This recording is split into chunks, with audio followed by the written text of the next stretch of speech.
Moi, je travaillais pour la presse écrite, bien public, journal. D'accord. Voilà, Tariq Boudali, 30 jours max, ça sort. Apparemment beaucoup de monde, du public. Deuxième film, appréhension. Forcément, il y a toujours une appréhension dès qu'on sort un film, parce qu'on n'est jamais sûr de rien dans la vie, et encore moins dans le cinéma. Donc forcément, c'est important pour nous d'aller sur les routes, voir si ça plaît. Et là, ça se passe plutôt très bien. Depuis le début de la tournée, il y a du monde, les gens sont très contents. On sent que les gens ont envie de rigoler, de penser à autre chose. Voilà. Donc souvent, on nous dit merci d'être là, ça fait du bien. Pendant 1h30, j'ai oublié un peu tous mes soucis, donc merci pour le film. Donc nous, c'est un très beau compliment, c'est même une récompense de nous dire ça. Voilà. Alors, vous êtes parti sur quelle base pour faire ce film par rapport à Écoute-moi, délire Je suis parti d'une question conne que je me suis posée un jour. Qu'est-ce que je ferais s'il me restait peu de temps à vivre? Voilà, c'est une question que je me suis posée il y a très longtemps. Je pense que je ne suis pas le seul à m'être posé cette question. Mais je me suis dit pourquoi pas en faire un film et notamment une comédie. Et là, ça correspond vraiment à ce que vous voudriez. Non.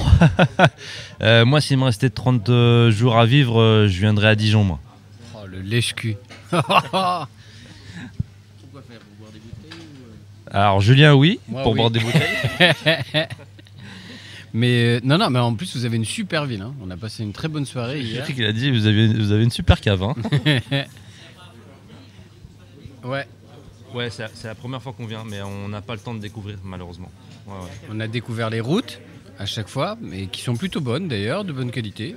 Et cet hôtel magnifique. Et le public hier qui était vraiment très très très cool et qui nous attendait, ça nous faisait vraiment plaisir. On s'est bien marré avec eux.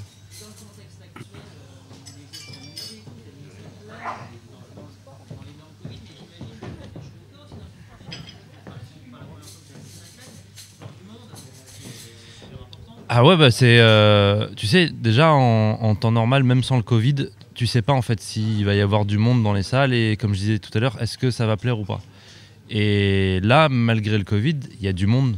C'est-à-dire qu'il y a certains cinémas où on ouvre 2 salles, comme hier par exemple. Parce qu'en fait, ça va jusqu'au maximum de la jauge autorisée. Et ils ouvrent une 2e salle parce qu'il y a beaucoup de demandes.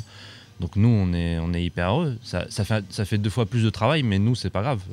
L'idée, c'est vraiment qu'un maximum de gens voient le film et qu'ils passent un bon moment. Donc nous, s'il y a des gens qui veulent voir le film, on y va. Même s'il faut faire 10 salles dans la journée, on les fera.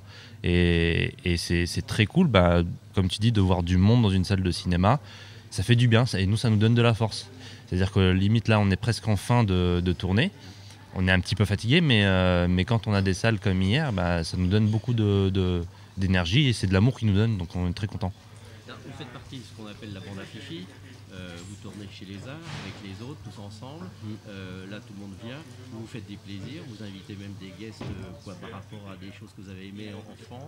Est-ce que vous avez des références? Parce que même dans le film, on a des références à d'autres films. Je pense à La Tour Infernale, parce qu'il y a un moment où vous sautez... Alors, c'est pas La Tour Infernale, c'est Piège de Cristal, ouais. Piège de Cristal. Ouais, avec Bruce Willis. Ouais. D'accord. Donc, il y a plein de références. Donc, vous mettez tout ce dont vous avez envie dans ces films par rapport à des références ou à des envies. Eh ben exactement, tout est dit. Non, mais c'est vrai qu'on a des films qu'on a adorés, notamment là, moi je ne l'ai pas écrit, c'est Tarek qui l'a écrit avec Pierre Dudin. Mais effectivement, je pense qu'il s'est inspiré de films qu'il a beaucoup aimés. Vous avez raison quand vous parlez de Piège de Cristal. Il y a aussi, je crois, il me semble... Il y a Sherlock Holmes, il y a un peu de Mission Impossible. Il y a pas mal de... C'est vrai qu'il y a pas mal de... De faire des cascades en plus.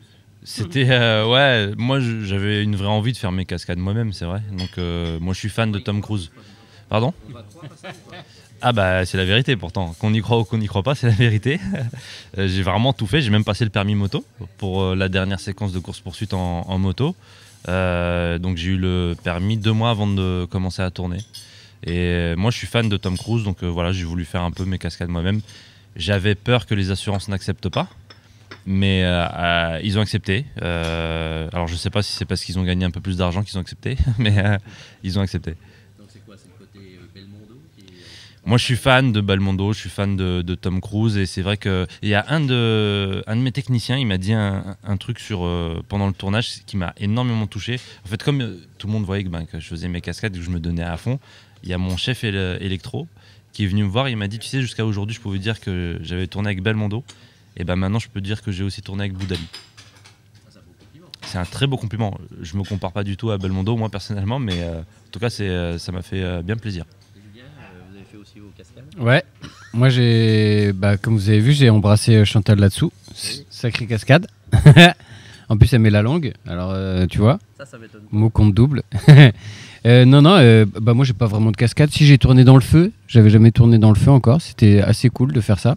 C'est assez impressionnant en fait. On se rend pas compte à quel point le feu aspire l'oxygène très rapidement.